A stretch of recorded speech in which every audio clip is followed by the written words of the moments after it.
Hello students, welcome to my video lectures. Students, video lecture number 1 में हमने parameter और area of circle के फार्मूले स्टडी किए थे और साथ साथ एनसीईआरटी एक्सरसाइज 12.1 के क्वेश्चन सॉल्व किए थे। वीडियो लेक्चर नंबर 2 में हमने students area of sector and segments of a circle के बारे में स्टडी किया था और इसके साथ साथ एनसीईआरटी एक्सरसाइज 12.2 के क्वेश्चन नंबर 1 to 5 सॉल्व किए। स्टूडेंट्स, आज के वीडियो लेक्चर में हम question number 6 and onward solve करेंगे। इन सभी वीडियो लेक्चर्स के लिंक डिस्क्रिप्शन में दिए हुए हैं, जहां से आप देख सकते हैं। तो आइए स्टूडेंट्स, शुरू करते हैं आज का वीडियो लेक्चर। आइए स्टूडेंट्स, सॉल्व करते हैं question number 6 of NCERT exercise 12.2। Question है, ए chord of a circle of radius 15 centimeter subtends an angle of 60 degree at the center. Find the areas of the corresponding minor and the major segments of the circle. हमें एक circle दिया हुआ है जिसका radius 15 centimetre है और उसकी एक कोड इस सर्कल को दो सेगमेंट्स में डिवाइड करती है। ये हम पहले से ही जानते हैं कि सेगमेंट्स क्या होते हैं, माइनर सेगमेंट और मेजर सेगमेंट, और हमें उन दोनों सेगमेंट्स का एरिया फाइंड आउट करना है। देखिए स्टूडेंट्स, यहां हमने सर्कल ड्रॉ किया है। Suppose O is the centre और ए बी इसमें कोड है। तो देखिए स्टूडेंट्स, हमारे पास इस कोड ने दो सेगमेंट हमें दिए हैं। एक हम सेगमेंट ए बी सी बोल सकते हैं और दूसरा सेगमेंट हम बोल सकते हैं ए बी डी। तो माइनर सेगमेंट ये सेगमेंट है और हमें इसका एरिया निकालना। इसका एरिया निकालने के लिए स्टूडेंट्स सबसे पहले हम सेक्टर का एरिया निकालेंगे। तो सबसे पहले स्टूडेंट्स हम एरिया निकालेंगे सेक्टर ओ ए सी बी, और इससे हम माइनस करेंगे एरिया ओ ए बी। तो हमें क्या मिलेगा स्टूडेंट्स? हमें मिलेगा एरिया ऑफ माइनर सेगमेंट। और एरिया जो हम निकालते हैं सेक्टर का, तो हमारे पास फॉर्मूला पहले से जानते हैं। Area of sector is equal to theta upon 360 pi r square. Theta हमारे पास स्टूडेंट्स कितना दिया है यहाँ पर 60 अपॉन 360 इंटू पाई हम यूज कर सकते हैं 3.14 and r square. R is students given to us as 15 square. इसे सॉल्व करेंगे तो स्टूडेंट्स हमारे पास आएगा 117.75 सेंटीमीटर स्क्वायर। मैंने इसको अलग से सॉल्व किया और यहाँ पर लिख दिया। आइए स्टूडेंट्स, अब हम निकालते हैं इस ट्राइंगल का एरिया। इस ट्राइंगल के अंदर स्टूडेंट्स देखिए, हम जानते हैं कि साइड ओ ए इक्वल टू ओ बी है, क्योंकि ये रेडियस है। और हमें ये भी मालूम है कि angle A equal to angle B होगा। ओ पर एंगल हमें 60 दिया हुआ है, तो एंगल ए और बी दोनों का सम 120 होगा, इसलिए एंगल ए और बी 60 डिग्री होंगे। देखिए स्टूडेंट, ध्यान से देखिए, यहाँ पर एंगल हमें 60 दिया हुआ है। एंगल ए और बी इक्वल है। क्यों इक्वल है? क्योंकि ये आइसोसेलेस ट्राइंगल है और इन दोनों का सम 120 होगा। 60 तो पहले से ही ओ एंगल बन चुका है, तो ए और बी एंगल दोनों इक्वल है और इनका सम 120 है, तो इसका मतलब ईच इंडिविजुअल एंगल 60 डिग्री। तो अब हमारे पास एक ट्राइंगल है जो कि इक्विलेटरल ट्राइंगल है। तो आइए हम इस इक्विलेटरल ट्राइंगल का एरिया निकालते हैं। आइए स्टूडेंट्स, निकालते हैं हम यहाँ पर एरिया। अलग सारे एंगल 60 हैं और सारी साइड भी 15, क्योंकि इक्विलेटरल ट्राइंगल है। यहाँ स्टूडेंट्स हमने ओडी ड्रॉ किया है। OD is perpendicular to A B. अब देखिए, ये एंगल 60 है। हम ट्रिग्नोमेट्री की हेल्प से निकाल सकते हैं ओडी, यानी इस ट्राइंगल की हाइट कितनी है। sin 60 is equal to perpendicular which is OD upon hypotenuse which is OB। OD की वैल्यू हमें निकालनी है स्टूडेंट्स, और OB है 15। तो OD equal to 15 into sin 60। sin 60 students होता है √3/2, और √3 की वैल्यू हमें पहले से ही क्वेश्चन में दी हुई है। 15 इंटू 1.732 डिवाइडेड बाय 2। यहां से हम इसे सॉल्व करेंगे एरिया निकालते हैं चलिए, क्योंकि हमारे पास हाइट मिल गई है। तो एरिया ऑफ ट्रायंगल कितना होगा? Area of triangle O A B equal to half base which is A B and height which is O B. Half base हमारे पास 15 है, क्योंकि एक इक्विलेटरल ट्रायंगल है। ओडी हमने अभी भी निकाला है, दैट इज 15 इंटू 1.732/2। इसको हम सॉल्व करेंगे स्टूडेंट्स, तो हमारे पास आएगा 97.312 सेंटीमीटर स्क्वायर। तो आइए स्टूडेंट्स, हम निकालते हैं एरिया ऑफ माइनर सेगमेंट। जैसा कि हमने कहा, वो सेक्टर का एरिया माइनस ट्रायंगल का एरिया। वो सेक्टर का एरिया हमने पहले ही निकाला है स्टूडेंट्स, 117.75। उससे माइनस करेंगे 97.3125। तो हमारे पास माइनस करने के बाद स्टूडेंट्स आएगा 20.4375 सेंटीमीटर। देखिए स्टूडेंट्स, ये है हमारे पास माइनर सेगमेंट का एरिया, जो कि हमने यहाँ पर माइनर सेगमेंट बनाया हुआ, जो कि यहाँ पर शेडेड किया हुआ है हमने। इसका एरिया हमने निकाल लिया है। अब हमें क्वेश्चन में कहा गया है कि मेजर सेगमेंट का एरिया निकालना है। तो स्टूडेंट्स, मेजर सेगमेंट का जो एरिया होगा वो सर्कल का area minus minor segment area.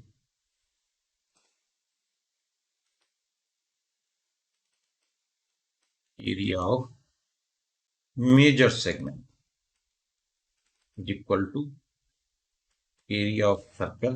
पूरे सर्कल का एरिया निकालेंगे और माइनस कर देंगे माइनर सेगमेंट का जो एरिया हमने अभी भी निकाला है।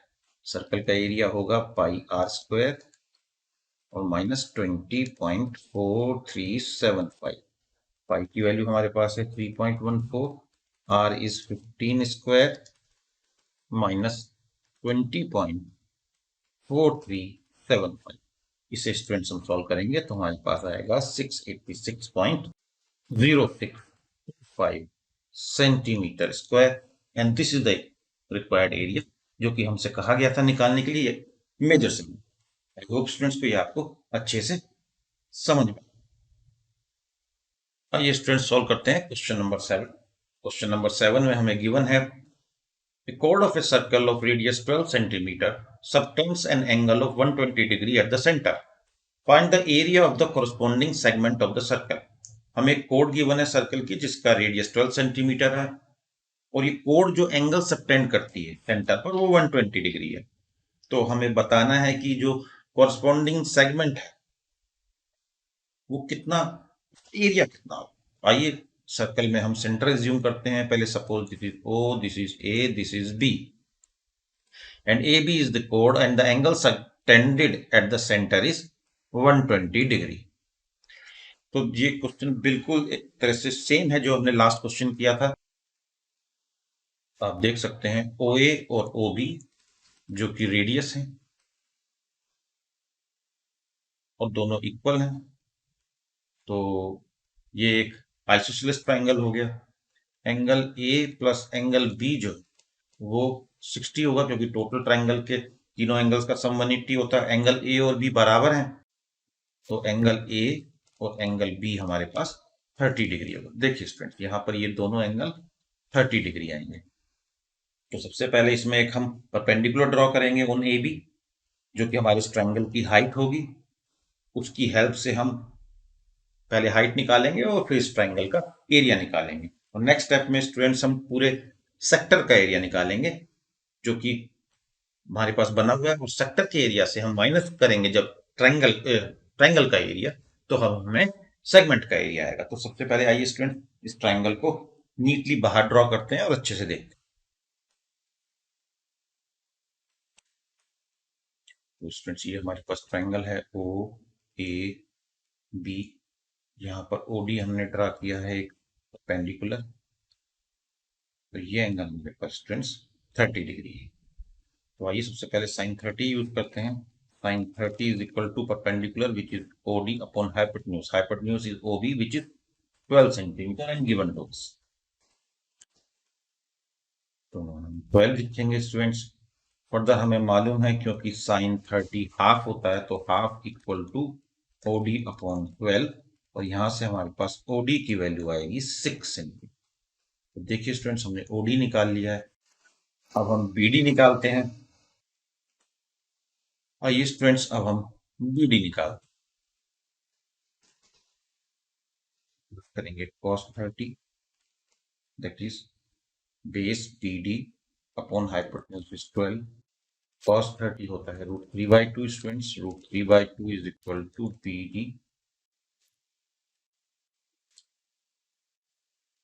BD upon 12। यहां से हम सॉल्व करेंगे तो BD comes out to be √3n into 6। आइए स्टूडेंट्स, अब हम एरिया निकालते हैं।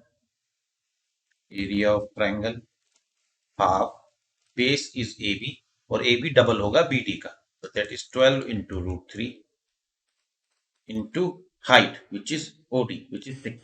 और AB क्यों डबल होगा स्टूडेंट्स? क्योंकि जो हमारा परपेंडिकुलर है वो एंगल बाइसेक्टर भी है, साइड को भी दो इक्वल पार्ट्स में बाइसेक्ट करता है। जी स्टूडेंट्स, आएगा हमारे पास 36√3।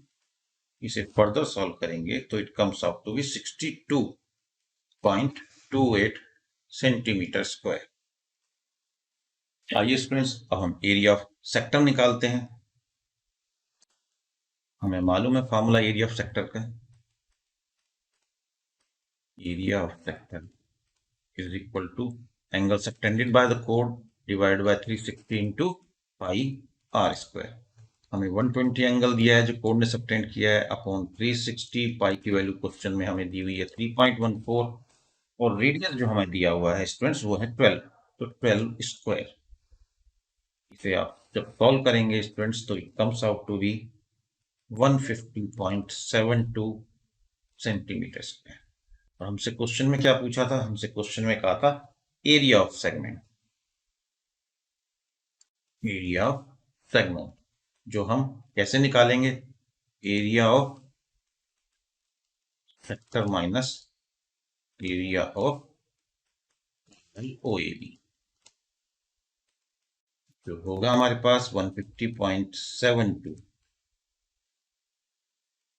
माइनस 62.28। देखिए यहां पर हमने निकाला हुआ। फर्दर सॉल्व करेंगे comes out to be 88.44 centimetre and this is the required answer. Students solve करते हैं क्वेश्चन नंबर 8। क्वेश्चन है ए horse is tied to a peg at one corner of a square shaped grass field of side 15 meter by means of a 5 meter long rope. Find the area of the part of the field in which the horse can reach. हमें एक square grass field दी हुई है जिसकी side 15 metre है और एक horse को 5 metre लंबी एक रोप के साथ बांधा गया है। तो हमसे पूछा गया है कि वो एरिया हमें निकालना है जिसमें कि वो हॉर्स ग्रेज कर सकता है।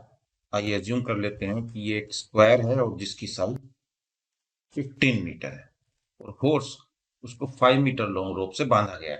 तो देखिए हॉर्स इस तरीके से आर्क में, एक सर्कुलर आर्क में ग्रेज कर सकता है।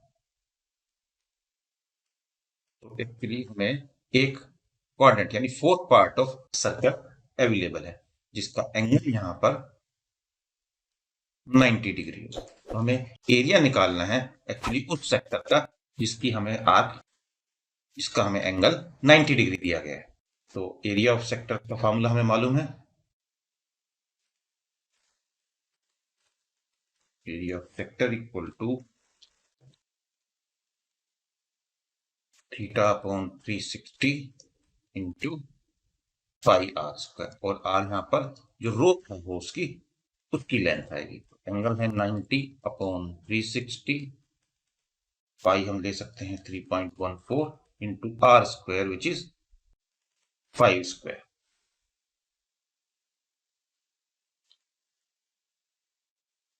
इसे स्टूडेंट्स हम फर्दर सॉल्व करेंगे। 9 4 जा 360, हमारे पास आंसर आएगा 19.625 मीटर स्क्वायर। ये वो एरिया है जिसमें कि वो होस्ट ग्रेज कर सकते। आइए देखते हैं नेक्स्ट पार्ट में हमसे क्या पूछा है। नेक्स्ट पार्ट में कहा है the increase in the grazing area of the rope area if the rope were 10 metre long instead of 5। अगर रोप 5 मीटर की बजाय 10 मीटर लंबी होती तो कितना एरिया बढ़ जाता। तो सपोज अगर हम 10 मीटर लंबी लेंगे कुछ इस तरीके से वो ज्यादा बड़े सर्कुलर एरिया में ग्रेज कर पाएगा। तो ये भी एक क्वाड्रेंट है, फोर्थ पार्ट ऑफ सर्कल है और इसका रेडियस है 10 मीटर। तो आइए सबसे पहले तो हम ये निकालते हैं कि अब नया एरिया क्या होगा। Area of bigger sector, angle अभी भी 90 होगा, 90 अपॉन 360 इंटू पाई जिसकी वैल्यू है 3.14 इंटू आर स्क्वायर। आर इस वक्त लेंथ ऑफ रोप होगी होस्ट की जो कि 10 मीटर है, तो 10 स्क्वायर। इसे सॉल्व करेंगे स्टूडेंट्स तो हमारे पास आंसर आएगा 78.5 मीटर स्क्वायर। लेकिन हमसे क्वेश्चन में पूछा है कि एरिया कितना इंक्रीज हुआ, ग्रेजिंग एरिया कितना इंक्रीज इन ग्रेजिंग एरिया। तो जो हमारे पास बाद में एरिया आया है 10 मीटर की लेंथ के साथ, उस एरिया से माइनस करेंगे सेक्टर का एरिया जो 5 मीटर की लेंथ के साथ। तो हमारा आंसर होगा 78.5 माइनस 19.625। इसे फर्दर सॉल्व करेंगे तो ये हमारे पास आंसर आएगा 58.875 metre square and this is the answer we are looking for. आइए स्टूडेंट सॉल्व करते हैं क्वेश्चन नंबर 9। क्वेश्चन है a brooch is made with silver wire in the form of a circle with diameter 35 mm. The wire is also used in making 5 diameters which divides the circle into 10 equal sectors as shown in the figure. Then find the total length of the silver wire required. हमें कहा है कि एक brooch है जो कि silver wire से बना है और इस सर्कुलर ब्रॉच का जो डायामीटर है वो हमें गिवन है 35 mm। तो हमें इसकी अंदर जितना वायर यूज हुआ है वो बताना है और साथ साथ इस ब्रॉच के अंदर 5 डायामीटर्स भी बनाए गए हैं जो कि उसे 10 इक्वल सेक्टर्स में डिवाइड करते हैं। तो टोटल जो सिल्वर वायर यूज हुआ है स्टूडेंट्स, एक तो उसकी सरकमफ्रेंस में यूज हुआ है और 5 जो डायामीटर्स बनाए गए हैं उनमें यूज हुआ है। तो टोटल वायर यूज कितना हुआ है, टोटल वायर यूज वो इक्वल है एक तो circumference which is 2 pi r plus 5 diameters में भी है जो 5 इसके अंदर डायामीटर बनाए गए हैं। तो 2 पाई की वैल्यू हम यूज कर सकते हैं 22/7। इसका रेडियस होगा 35/2 क्योंकि 35 हमें डायमीटर गिवन है plus 5 into 35 which is the diameter. 7 5 35, 2 से हम यहाँ कैंसिल करेंगे। इसे सॉल्व करेंगे स्टूडेंट्स तो हमारे पास आएगा 110 plus 175 which is equal to 285 mm। तो इसका मीनिंग हुआ कि टोटल वायर जो इस ब्रोच को बनाने में यूज हुआ है उसकी लंबाई है 285 mm। आइए देखते हैं इसका सेकंड पार्ट। सेकंड पार्ट में हमसे कहा है कि area of each sector of broach निकालिए। तो ये जो 5 डायामीटर हैं उन्होंने 10 सेक्टर प्रोड्यूस किए हैं, 10। तो इनमें से किसी भी एक सेक्टर का आपको एरिया निकाल, तो सभी का एरिया बराबर हो। आप इसे इस तरह से देख सकते हैं, अगर आपके पास सर्कल है इस तरह से आप उसको अगर एक डायमीटर बनाते हैं तो स्टूडेंट्स जैसा कि हम जानते हैं अगर हम एक डायमीटर ड्रॉ करते हैं तो वो सर्कल को 2 पार्ट में डिवाइड करता है और हर पार्ट का एंगल होता है 180। अगर हम 2 डायमीटर ड्रॉ करेंगे तो उस सर्कल को 4 पार्ट में डिवाइड करेगा और हर पार्ट का एंगल होगा 90 क्योंकि टोटल हमें 360 करना है। उसी तरह से जब हम 5 डायमीटर ड्राइव करेंगे तो सर्कल 10 पार्ट्स में डिवाइड होगा और हर पार्ट का एंगल होगा 360 divided by 10 which comes out to be 36। यानी जो हर सेक्टर होगा, जो सेक्टर बन के आएगा उसके अंदर जो एंगल होगा वो 36 होगा। तो 10 पार्ट पे डिवाइड करने पर हमारे पास यहाँ पर एंगल जो हमें मिलेगा सेक्टर का 36 डिग्री। तो आइए निकालते हैं area of each sector. Area of each sector formula हम जानते हैं, theta upon 360 into pi r square. Theta हमारे पास 36 है अपॉन 360 इंटू पाई, पाई को हम लेंगे 22/7, आर रेडियस है हमारे पास 35/2 होल स्क्वायर। इसे हम सॉल्व करेंगे students, answer comes out to be 385/4 millimetre square and this is answer. आइए स्टूडेंट्स सॉल्व करते हैं क्वेश्चन नंबर 10। क्वेश्चन है, umbrella has 8 ribs which are equally spaced. Assuming umbrella to be a flat circle of radius 45 cm, find the area between two consecutive ribs of umbrella. तो उन्होंने कहा है कि एक umbrella है, उसके अंदर 8 रिब्स है। रिब्स का मतलब वो जो वायर जो कि उसे होल्ड करते हैं उसको रिब कहा है, जो कि उसका रेडियस बनाते हैं, जो कि आप यहाँ देख सकते हैं इस तरह के 8 रिब्स हैं। तो उससे हमें कितने सेक्टर मिल जाएंगे? 1 2 3 4 5 6 7 8। ओके, और हमारे पास इसका रेडियस भी है, रेडियस है 45 सेंटीमीटर।